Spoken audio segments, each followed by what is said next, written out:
A major shakeup is brewing behind the scenes, and it's not coming from where you'd expect. Just when it seemed like the season couldn't take another dramatic turn, an unexpected move has sparked a wave of tension inside the locker room, raising serious questions about leadership, direction, and the future of the entire franchise. What just happened could change everything, so be sure to click the like button and subscribe for more news. Kirk Cousins has officially requested a trade from the Atlanta Falcons. Yes, you heard that right. The backup quarterback, signed to a massive $27.5 million deal, now wants out, less than a year after being brought in as a high-profile answer at the position. According to his agent and confirmed by reports from USA Today and Duff Kleinman, Cousins is seeking a QB1 opportunity before the trade deadline. And let's be honest, what team is actually biting on that line? What we saw against the Dolphins told us everything. Kirk Cousins looked completely immobile, like a statue in the pocket. There was no zip on his passes, his throws looked like they were stuffed with feathers, and the entirety of his passing game was limited to checkdowns and short yardage plays. His passing chart was essentially a series of dinks and dunks under 10 yards. It was painful to watch, and it raised a serious question.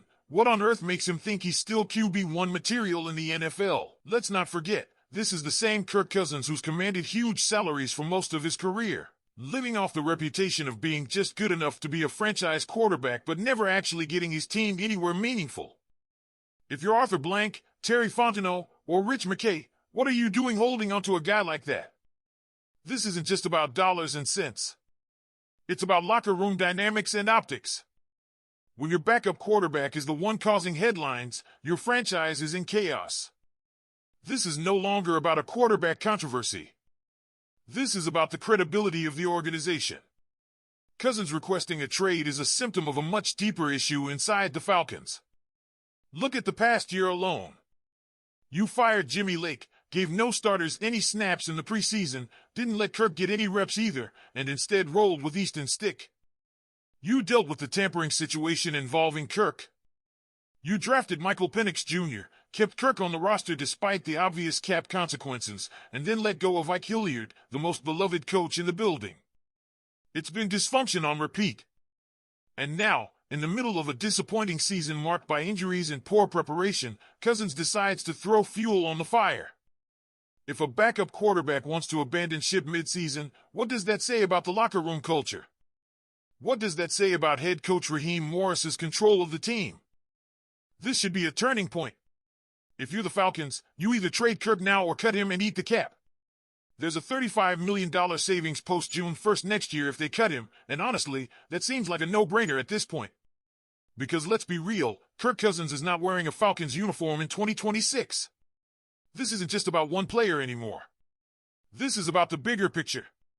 Falcons fans deserve a team with vision, direction, and a sense of pride. Instead, we've watched this franchise spiral with no clear leadership and constant off-field drama.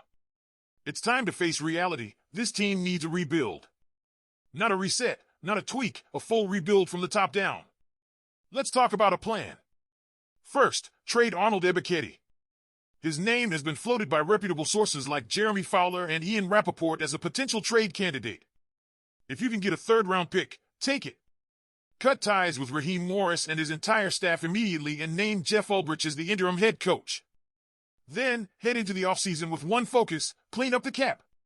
That means letting go of high-cost players who aren't contributing at an elite level, including Cousins, and refusing to overpay anyone not part of the core. Who is part of that core?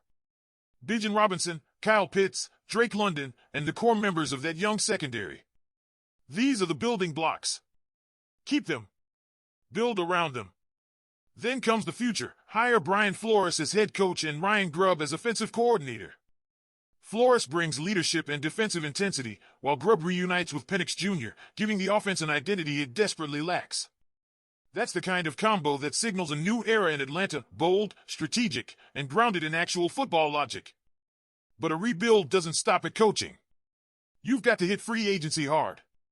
Mike Evans, George Pickens, Alontae Taylor, Travis Jones, Alec Pierce, these are names you circle and go after. You need receivers who can complement Drake London and push the offense into another gear. You need veterans who want to win and can help change the culture. So now the question has to be asked, what do you think about Kirk Cousins requesting a trade? Is this the final straw for you as a fan, or just another chapter in a long book of frustration? Let me know in the comments. And if this is the turning point, the Falcons cannot afford to take the wrong turn again. Let's stop pretending this can be fixed with patience. Patience has already cost this franchise multiple seasons. It's time for aggressive, calculated decisions. Let's look closer at that 5-step rebuild plan, because if it's going to happen, it needs to be done right. After parting ways with Raheem Morris, the transition to Jeff Ulbrich as interim head coach isn't just about survival, it's a test.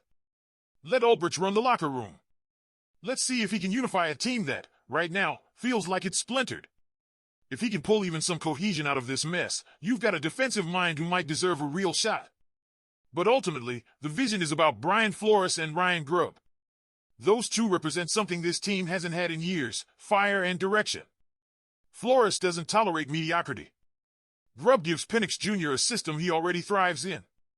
That's not a gamble, that's strategy. Then there's the matter of the cap. It's not just about dumping salary, it's about smart reinvestment.